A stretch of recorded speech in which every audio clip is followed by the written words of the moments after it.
প্রতিটা মানুষের জন্ম একবার হলেও একটা মেয়ের জন্ম কিন্তু দুইবার হয়। তার কারণ কি জানেন? একটা জন্ম বাপের ঘরে হয় ঠিক আছে, কিন্তু পরবর্তী সময়ে যে জন্মটা হয় সেটা হচ্ছে লাল টুকটুক শাড়ি পরে শ্বশুর বাড়িতে। একটা মেয়ে বাপের বাড়িতে 18 থেকে 20 বছর ঠিকই খুব শান্তিতে সুখে থাকতে পারে, তার জীবনে কোনো টেনশন থাকে না, কিন্তু তার সত্যিকারের জীবনটা শুরু হয় কিন্তু বিয়ের পর থেকে। একটা মেয়ের জীবন যতটা যুদ্ধ করে চলতে হয়, একটা ছেলের জীবন কখনো এতটুকু যুদ্ধের উপর দিয়ে চলে না। ছেলের ফ্যামিলি সবসময় মেয়ের ফ্যামিলিকে বলে যে আমরা হচ্ছে ছেলের মা, ছেলের বাপ। এই কথাতেই বোঝা যায় যে একটা মেয়ে সমাজে কতটুকু দাম আছে, মেয়েদের কোনো সমাজে মূল্যায়ন নাই। কিন্তু একটা জিনিস লক্ষ্য করে দেখবেন, একটা পরিবার কখনো একটা মেয়ের ছোঁয়া ছাড়া সম্পূর্ণ হয় না, তবুও সেই মেয়েটা সমাজে কোনো দাম পায় না। একটা মেয়ে লাল টুকটুকে বউ সেজে যখন শ্বশুর বাড়িতে যায়, তখন কিন্তু তার ভাগ্যে কি লেখা আছে সেটা সে নিজেও জানে না। বিয়ের পর থেকে যে জীবনটা শুরু হয় সেটাই হচ্ছে তার সত্যিকারের জীবন। আমি মনে করি প্রতিটা মেয়ের জীবনই বিয়ের পর থেকে শুরু হয়, আর বিয়েটা হচ্ছে তার জীবনের জন্য লটারি। সেই বিয়েটা যদি ভালো হয় বা সংসারটা ভালো পায় তাহলে তো আলহামদুলিল্লাহ, আর যদি বিয়ের পরে সংসারে সুখী না হতে পারে, তার মতো কপাল পুরা বা কলঙ্কিনী এই জগতে নাই। তার কারণ মেয়েদের কলঙ্ক হয়, ছেলেদের কখনো কলঙ্ক হয় না। ছেলের বাড়ির লোকেরা কখনো এই জিনিসটা লক্ষ্য করে না, একটা মেয়ে কতটুকু স্যাক্রিফাইস করে। সে তার পুরাটা ফ্যামিলি ছেড়ে, নিজের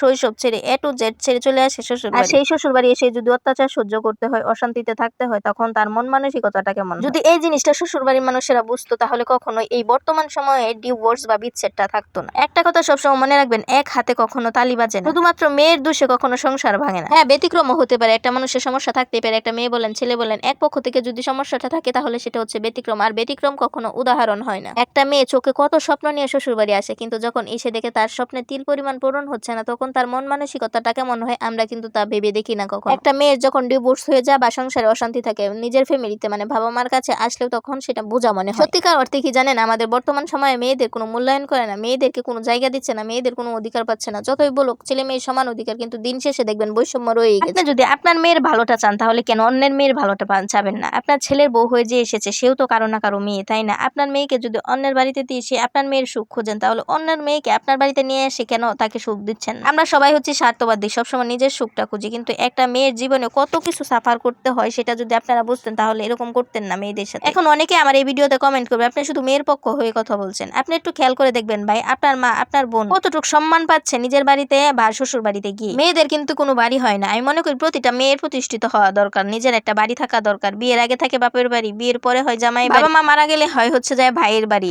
আর শ্বশুর শাশুড়ি জামাই মারা গেলে হয় ছেলের বাড়ি। একটা মেয়ে যখন পুরাটা সংসার সামলায়, একটা মেয়েকে ছাড়া কিন্তু একটা সংসার অচল, তাহলে সেই মেয়েটারই কেন একটা নিজের বাড়ি থাকবে না?